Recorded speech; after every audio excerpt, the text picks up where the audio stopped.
Good morning, folks, and welcome to That's My Farm. I'm Michaela DeMott, your guest host, and I am here in Leavenworth, Kansas at the New Haven Angus Ranch. Stay tuned for Brandon New to talk about his Angus herd, operation, and some of the technologies he has incorporated here on the ranch. Stay with us, and we'll be back after these messages from our sponsors.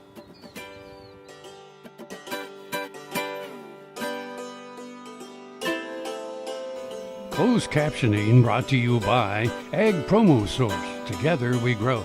Learn more at agpromosource.com.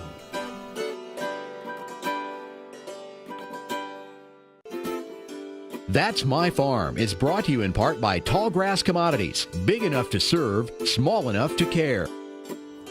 Good morning and welcome to That's My Farm. I'm Michaela DeMott, your guest host, and I'm here in Leavenworth, Kansas with Brandon New on the New Haven Angus Ranch. To start off, the New Haven Angus Ranch started in the 50s. Tell me how that came about. You know, Grandpa, it's where we're at, is my granddad's place. My brother lives here right now. He dairied and he bred all of his Holstein heifers to Angus bulls. Well, Dad, you know, got an affinity for Angus cattle and bought his first 4-H project in 1952 and has since kind of exploded or expanded to where we are now, running several hundred cows and having a production sale in the end of March. Great, so tell me what kind of operation you run here.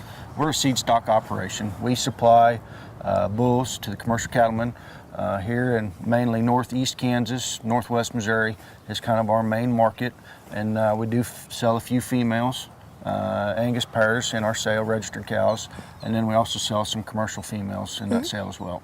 So individually, what is your background and how did you become to take over this operation? Well, you know, that's probably goes back to cow checking Saturdays with my dad, you know, riding around in the feed truck, drinking orange juice and eating donuts.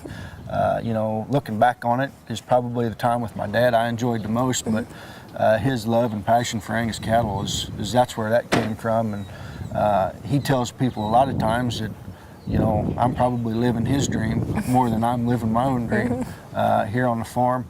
You know, we had those conversations in high school. What do you want to do with your life? What do you want to do?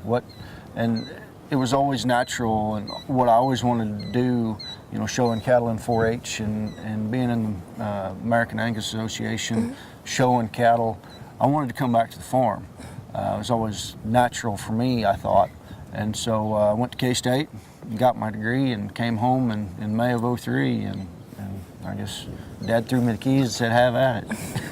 So you talked about that you're kind of living your dad's dream. Tell me what that looks like and how that's kind of different from what he was doing in the past. Right, you know, with me coming back to the farm, we kind of had to take some steps to, you know, create some viability.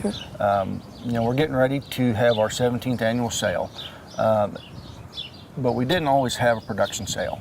We started with a little private treaty bull sale up here with portable panels and just kind of a few of the neighbors coming over and like 25 bulls. And at this point, we're selling between 60 and 70 bulls every year. And granted, not all of them through our production sale. I'm selling about 55 or so bulls through our production sale, and then another 15 to 20 bulls after that is private treaty sales. Is that the main difference between, or I guess why public sales versus the private treaty? Well, I think there's a greater chance for a higher income by having a sale. You're going to get more money for your better animals.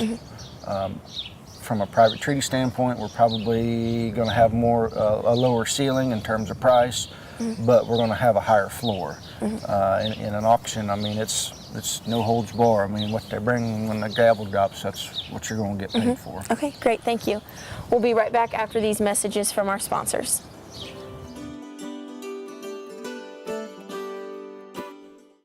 To see this show and past episodes of Ag AM in Kansas, go online to agaminkansas.com. Grain sorghum is one of the most important cereal crops worldwide, and Kansas leads the nation in its production. Over the years, sorghum has been either exported, used in animal feed domestically, or for other industrial uses. Recently, its use in the ethanol market has seen tremendous growth, with 30% of domestic sorghum typically going to ethanol production. Kansas Grain Sorghum is committed to sorghum research, market development, and education. Learn more at ksgrainsorghum.org. Buying a car shouldn't be this hard. And at Brown Chevrolet Buick in Wamego, it isn't. It's actually awesome. Whether you want a new or used car or truck, Toby's team can make the deal. Even if you want to custom order a new car or truck, Toby's team can make the deal. See Toby's team at Brown Chevrolet Buick in Wamego. We're awesome. That's My Farm is brought to you in part by Tallgrass Commodities. Big enough to serve, small enough to care. Welcome back to That's My Farm. I'm Michaela DeMott, your guest host, here with Brandon New at New Haven Angus. So what is your philosophy behind your Angus operation? Well, it's pretty simple. I focus on maternal genetics here. My thoughts are a good calf is going to bring in a big calf at weaning time, whether it be spring or fall. To add to that, in my bull market here in northeast Kansas, northwest Missouri, and surrounding areas, a large percentage of the guys that buy bulls from me have off-farm jobs. So kind of the first criteria that they look for is calving ease. They want to go to work knowing that when they come home, that cow's going to be able to have a calf. That's number one. Now, obviously, we can expound on that with my maternal genetics that I breed my cows for. I want fertile cows that are going to calve in a 60-day period, going to calve AI, and then obviously bring in a big calf. But docility is a big thing. We need docile cattle. Udder scores need to be great, and we need to have good feet for these cattle. They can't get out and graze on grass if they don't have good feet and good structure. So what does your cattle herd look like when it comes to your bulls, heifers, and cows? As far as like numbers Sure, or... just any kind of specifics behind them. Well, we've got about 250 cows. About 150 of them will calve in the fall, and we'll calve the rest of them out in the spring, January and February. We'll typically calve 60 to 70 heifers, first calf heifers every year, whether it be spring or fall. And then, like I said, we'll sell about 60 or 70 bulls annually. With my philosophy too is, we make a lot of hay. We spend a lot of time all summer making hay. I try to stockpile a lot of grass, and I can open a gate a lot easier than I can spend all summer making hay, burning diesel, wrenching on stuff, and then, frankly, spending all winter feeding it when they can go out and do it a lot cheaper than I can. So you do have hay ground then? Yeah, we do, yeah. About how many acres do you run here? Well, between owned ground and leased ground, we're sure, 1,200 acres, put up several hundred acres of hay and have just kind of enough farm ground to keep the pit silo full for bull development every year. So when it comes to your sale here in March, what's the outlook for that?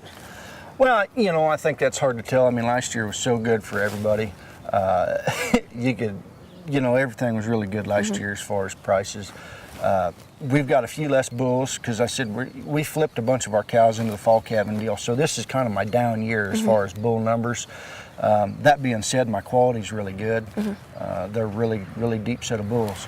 But as far as I'd need a couple weeks of seeing some bull sale reports to really say this is what they're going to do. I don't think they'll be like it was last year, but I don't think it'll be too far off. As far as I think it'll be a little softer.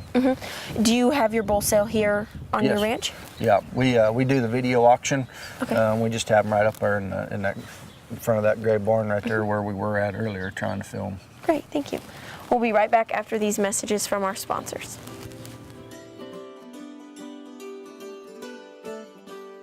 I had this horse. It was a good horse, except when the wind was blowing above 30 miles an hour. Wind was blowing about 35, 40, and I saddled him up, rode him out to the end of the lane, and I thought, well, he's doing pretty good. And about 6 jumps later, I was laying on the ground and thinking, boy, my shoulder sure hurt. I kept waiting, and it didn't get better, and so I went to an orthopedic surgeon, and that showed that I had torn rotator cuff. And said, well, we'll have to do surgery. I thought, I farm and ranch by myself. This is not going to work out very well. I'd been sleeping in my recliner for about 2.5 years because it hurt too much to sleep in bed on my side. And I'd heard about Kansas Regenerative Medicine Center on the radio. Gotten down there at 8 o'clock in the morning, and by 11:30 the procedure was all over. They just took some fat out of my side here and spun that down for about 45 minutes and then injected it in my shoulders, and I was on my way. It's something you don't hear about, but I thought it was worth a try, and I'm really pleased. It's really worked out well for me. Valley Vet Supply is devoted to providing information and professional quality products at reasonable prices. ValleyVet.com, ValleyVet.com, Valley Vet Supply. Soil is the life of a farm, and for 25 years, SureCrop Liquid Crop Nutrition has helped growers produce abundant quality crops while preserving and improving the soils they steward. SureCrop offers complete soil and plant analysis with cropping recommendations, delivery direct to your on-farm storage, and quality crop nutrition custom blended for your field. Choose SureCrop for the assurance of excellence for your soil. Call today or visit their website for more information. It's brought to you in part by TALLGRASS Commodities. Big enough to serve, small enough to care. Good morning and welcome to That's My Farm. I'm Michaela DeMott, back in Leavenworth, Kansas with Brandon New. First off, what do you look for in a bull that is a potential AI sire? Well, I think there's several things that I tend to look for when it comes to an AI sire. Number one, I spend a lot of time on the phone talking with folks, trying to get calf reports and seeing, hey, how are you mating this sire group, or how are you mating this sire group, what's working, what's not working. But to go back to the specifics on an AI sire, you know, obviously I like an outcross genetics, something that's different than what I've got. I don't want to sit there and line breed everything real close. I look for something outcross, because we're going to get more performance out of them, number one. But you know, disposition is big. You know, I try to stay away from genetic lines that have, you know, that aren't as calm as others. But like I said earlier, you know, calving, that's a big deal in this part of the world. We want cattle that are slick-haired.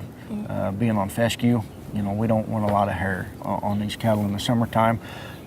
You know, phenotypically they got to be made right. I mean, their structure's got to be right, their feet got to be right, they've got to be good, come from cows that are good uddered, you know, big-bodied cows with a lot of mass and performance in them. I mean, there's a litany of things that I look for. I mean, they all got to kind of cross them off, and a majority of those boxes. And now we know they're not every bull's going to cross every box off for us. So when we use a bull, he's probably going, you know, we might need some more performance, or we might need a shot of muscle in a sire group on a certain set of cows. So we'll use this bull on those cows to add that, and knowing that we're going to sacrifice a few other things. So you do artificial insemination here on the ranch. Yeah. So tell me a little bit more in depth what goes into that, just some things behind it.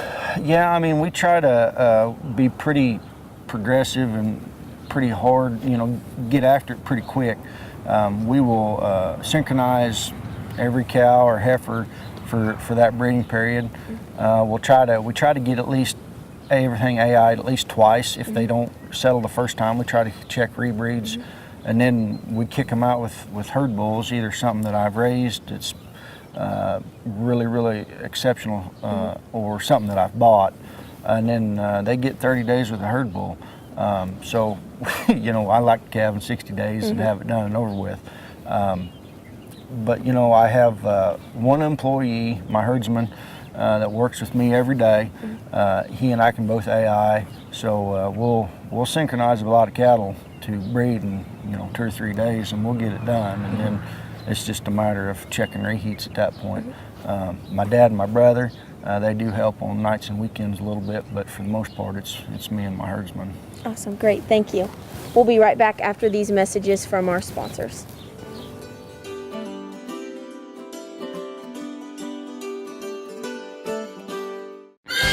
The new Better Horses Network is worldwide. Presented by Lucas Oil. Featuring worldwide radio and TV with iconic hosts like Al Dunning, Sharon Camarillo, Ernie Rodina, Lindy Birch, and Craig Cameron. with American Cowboy, Horse and Rider, Brushy Creek, Cavenders, and Ride TV. Worldwide radio and TV, the all-new Better Horses Network. Ag Promo Source is a unique group of marketing specialists with one mission: help your ag business grow. Each affiliate has their own area of expertise, and they work together to bring you advice, products, and services. To get started, visit agpromosource.com. Ag Promo Source. Together we grow. Here's another gardening tip with Annette Jackson from Jackson's Greenhouse. Fall is the best time to fertilize cool season lawns such as fescue or bluegrass. Fertilome Lawn Food Plus Iron is the best product available, formulated specifically for the Midwest. It also contains iron and other micronutrients necessary for the greenest lawn in your neighborhood. Bring in a soil sample for a free pH test while you wait. We'll see you at Jackson's. Our entire stock of shrubs, roses, berries, perennials, and trees are now on sale at 25% off. Jackson's Greenhouse has what you need today. That's My Farm is brought to you in part by Tallgrass Commodities. Big enough to serve, small enough to care. Good morning and welcome back to That's My Farm. I'm Michaela DeMott, your guest host back here at the New Haven Angus Ranch with Brandon New. What are some technologies you have incorporated here at your ranch? Right on. We do quite a bit. You know, obviously AI, we've been doing that for an awful long time.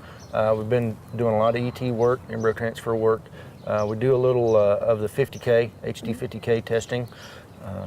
And we do, you know, obviously we have an website, just like everybody else out there anymore. But we also, when it comes to our sale, we video all the cattle selling. We don't run them through the barn, and we just do it on TVs. And then, you know, we can put those videos on our website. I've always got guys right before the sale, hey, when are the videos going to be up? I need the videos. I want to see such and such a bull on. Guys, I'm working on it. We'll get them. And then new to this year, we're actually going to broadcast the sale online, and so we'll give that a shot. Hopefully it pays for itself. Expand a little bit more on the blood testing aspect you do here. You know, we do a little, just a little bit. We don't do them all by any stretch of the imagination. I'll do 5 or 6 of my better in bulls every year on the 50K, and it's just a measurement within the breed to see where they rank as far as, you know, all of their EPD tabulations as far as like calving ease direct and birth weight and weaning weight and yearling weight, where they rank in the breed.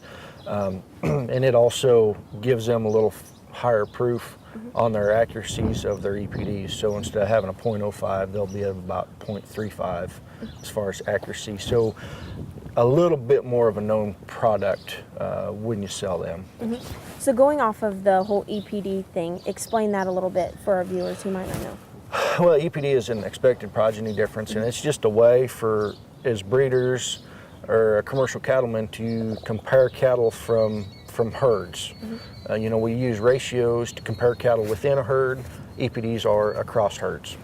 So I can compare my cattle to somebody in Nebraska or Montana or California or even Canada. So, what are some performance measurements that you do when your cattle are young? We take birth weights when they're born, weaning weights at 205, and then yearling weights at 365. To add to that, we also, on the bulls at a year of age, we take a scrotal measurement, and then we also take ultrasound measurements, so get the marbling ribeye and fat thickness at a year of age. How do you rely on the American Angus Association to help you here on your ranch? You know, they do a lot of stuff for us. You know, I think the big thing is they help us market our cattle. I mean, that's what they're there for.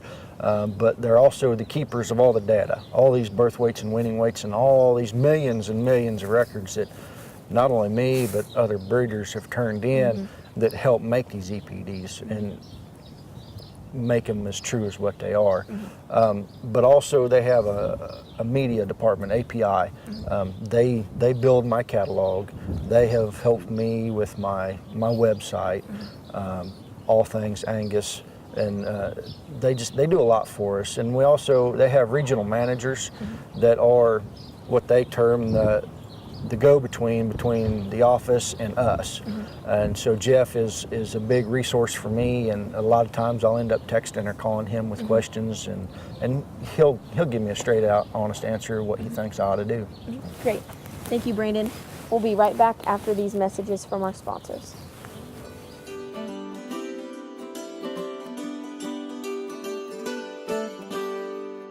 Grain sorghum is one of the most important cereal crops worldwide, and Kansas leads the nation in its production. Over the years, sorghum has been either exported, used in animal feed domestically, or for other industrial uses. Recently, its use in the ethanol market has seen tremendous growth, with 30% of domestic sorghum typically going to ethanol production.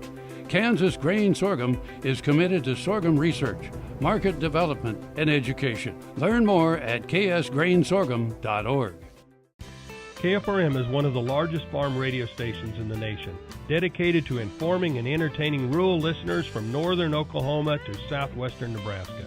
You can catch KFRM in many ways. Of course, 550 on the AM dial, streaming at kfrm.com, or on your smartphone by going to the TuneIn Radio app, or on Ag AM in Kansas on Tuesdays and Facebook every day of the week. KFRM, tune us in. You'll be glad you did. That's My Farm is brought to you in part by TALLGRASS Commodities. Big enough to serve, small enough to care. Good morning and welcome back to That's My Farm. I'm Michaela DeMott, your guest host, here with Brandon New. To start off,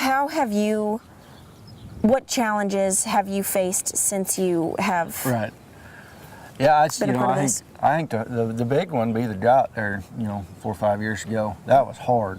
But increasing input costs, fertilizer, fuel, corn. Corn goes up, distiller's grain goes up. So, just all my inputs go up. And then, when corn goes up, we've had a lot of pasture ground, good hay ground get broken up, so we're losing the ability to even have a chance at some pasture hay ground that's close. It's, being farmed right now. Do you have some plans and preparation things in place for challenges like that? Oh, probably no, not like I should. I'll be right honest with you. We kind of attack those things as they happen. I just know that I've changed the way I kind of manage our cows as far as how we feed them. And like I stated earlier, I want those cows to do more. We stockpile the grass, and they can do it easier and cheaper than I can. Make hay and feed hay. So I try to let those cows do more of that. We try to make a little less hay. That way, we don't need a new baler as often, and we don't need quite as good equipment to, cut down on some of those higher overhead costs that typically we would see. So you mentioned some changes you've made. What are some changes you've seen here on the ranch over time since you've taken over? Well, not to toot my own horn, but the cattle are better. Yeah. They're a lot better, and they're bringing in bigger, stouter calves every weaning period. My conception rates are better. I have less opens. We're getting more performance in our bulls. We're getting more muscle in them. And still keeping them, for the most part, very much oriented towards a Cavanese product, but still having the pounds and the power and the performance to sire good heavy feeder steers. So as far as this ranch has come since you've taken over, how do you see it in the future? Well, I don't know. I think we're going to kind of stay going down the same path that we're headed. I don't know if any of my kids will ever want to come back to the farm. Ground around here is pretty expensive. That's going to be their call. I'm not going to push them one way or the other, but I'm for sure going to raise my kids in a good ag background, and I'm just going to kind of keep staying the course and doing my thing here in Leavenworth County as long as I can. Great. Thank you, Brandon. Thank you for watching That's My Farm. I've been visiting with Brandon New here in Leavenworth, Kansas at the New Haven Angus farm. Stay tuned next week for the next episode of That's My Farm.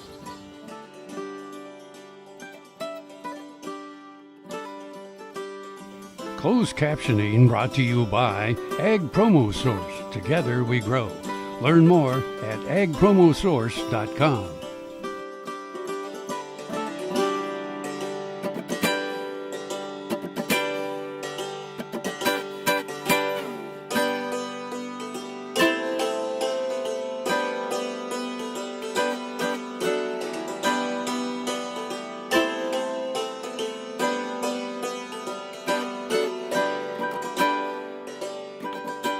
To see this show and past episodes of Ag AM in Kansas, go online to agamandkansas.com.